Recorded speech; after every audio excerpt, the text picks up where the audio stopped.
या ठिकाणी जीवनामध्ये प्रथमतः मी नगराध्यक्ष पदासाठी पहिल्यांदा अर्ज सादर केला आणि त्याचं प्रथम कारण नगरपालिका ही माझी मातृसंस्था आहे। नगरपालिकेमध्ये नोकरी करत असताना काही लोकांनी त्यांच्या स्वार्थासाठी करून मला कामावरनं काढलं। कामावरनं काढतानाचा मुद्दा होता की तुम्ही तुमच्या सौभाग्यवती अलगताजी बिचुकले तिच्या प्रचारामध्ये दिसलात। एवढा मोठा अन्याय माझ्या मातीच्या ह्या नगरपालिकेच्या मातृसंस्थेमध्ये माझ्यावर झालाय आणि त्या नगरपालिकेतील सगळी अंडी पिल्ली कुणीही असू दे त्या सगळ्यांची अंडी पिल्ली मला आता बाहेर काढायची। Do or die. सातारकरांना एक सूचना करू इच्छितो की साताऱ्यामध्ये जे खड्डे ते गेले 25 वर्ष मी बघतोय। साताऱ्यामध्ये रस्त्यांची अवस्था मी 25 वर्ष बघतोय। साताऱ्यामध्ये बागांची अवस्था मी 25 वर्ष बघतोय। 25 वर्ष नगरपालिकेमध्ये काम करत असताना आणि विविध लोकसभा आणि विधानसभा लढत असताना तुमचं प्रेम मिळालं, पण ठासून मी तुम्हाला सांगतो हे नगराध्यक्ष पद माझ्या पदरामध्ये टाका। तुमचा सातारा खऱ्या अर्थानं मी सितारा करून दाखवतो।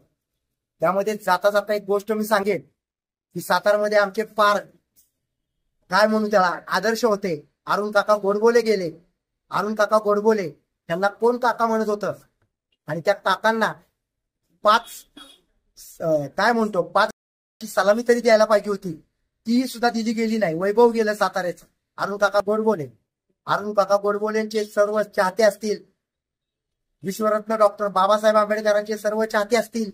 तुम्हाला एक गोष्ट सांगतो, या नगरपालिकेमध्ये नगराध्यक्ष म्हणून मला तुम्ही निवडून देता, साताऱ्याचा सितारा तर होईलच, पण ज्या ठिकाणी विश्वरत्न डॉक्टर बाबासाहेब आंबेडकर प्रतापसिंह हायस्कूलमध्ये जिथं शिकले आणि 7 नोव्हेंबरला विद्यार्थी दिन साजरा करतं शासन, तर त्या जागी राष्ट्रीय स्मारक मला करायचं आहे। प्रतापसिंह हायस्कूल राजवाडा हे मी राष्ट्रीय स्मारक घोषित करणार।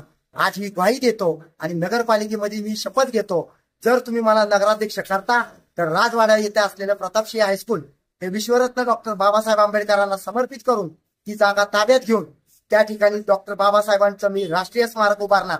ही माझी पहिली या ठिकाणी शपथ आहे। दुसरी गोष्ट, साताऱ्याला खरोखर सितारा करून दाखवणार मी इतक्या निवडणुका लढलो तुमच्या ताकदीवरतीच आणि साताऱ्याचं खऱ्या अर्थानं नाव मी रोशन केलं होतं। हा सातारा आता तरी माझ्या हातात द्या, तुमच्यासाठी लढतोय मी। यात माझा स्वार्थ काय तुम्ही मला सांगा। नाहीतर मी एवढं पुण्यामध्ये राहत असतो, पण माझं साताऱ्यातलं सातारकर म्हणून मी नाव माझं कधीही घालवलेलं नाहीये। माझा आधार इथला आहे, माझं वोटिंग इथलं आहे आणि मी सातारकर आहे, त्याचा मला सार्थ अभिमान आहे आणि साताऱ्याचा खरा सितारा मी आहे। आता मला साताऱ्याला सितारा करायचा आहे। तुमच्या मतांशिवाय हे होणार नाही। तुम्ही जागरूकतेने हे ऐकून घ्या।